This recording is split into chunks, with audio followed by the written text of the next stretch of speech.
All right, now we're going to work to find x-intercepts of rational functions. To do this process, you have to do the majority of the work that we've been doing to find points of discontinuities and holes in vertical asymptotes. We don't have to necessarily sort and find factors and vertical asymptotes, but what we need to get to is this reduced function so that we can use the reduced function to set the remaining I'm talking about is in reduced form, numerator equal to 0. So that's our job, is to go from step 0 down to this set remaining numerator equal to 0. Ultimately, anytime you want to find an x-intercept, you just have to set the function equal to a y height of 0 and solve. Now that's ultimately what we're doing.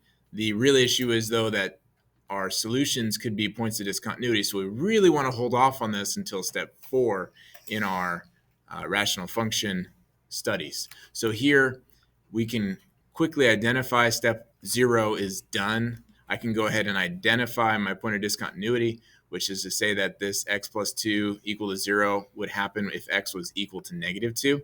So I have a point of discontinuity. Now, as far as this just finding x-intercepts goes, you could now just go ahead and set it equal to 0 and solve and just make sure no answers of negative 2 happen. But I'm going to try to avoid that happening by being consistent with our steps here. So we're going to go ahead and follow through and do step 2, which is to look at the top and say, does it factor? Well, yeah, it does. There's a 3 that comes out of both, so I can factor it out and make it a 3 times x plus 9. So a GCF of 3. And leave that over top of my x plus 2. So I've done step 2, all right?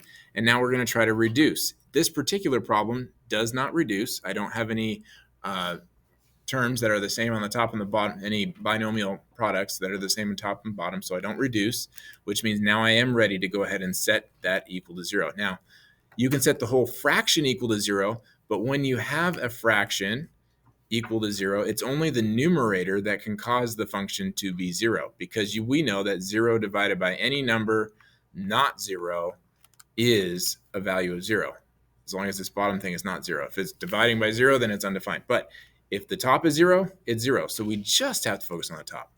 So that's why step 4 is here saying just take x plus 9 times the 3 part, which doesn't matter, set it equal to 0 and solve. Now I'm going to just again point out the 3 doesn't matter because you divide it to the other side and it just turns into a 0. It's just x plus 9. When is that? 0. And the answer is x equals negative 9.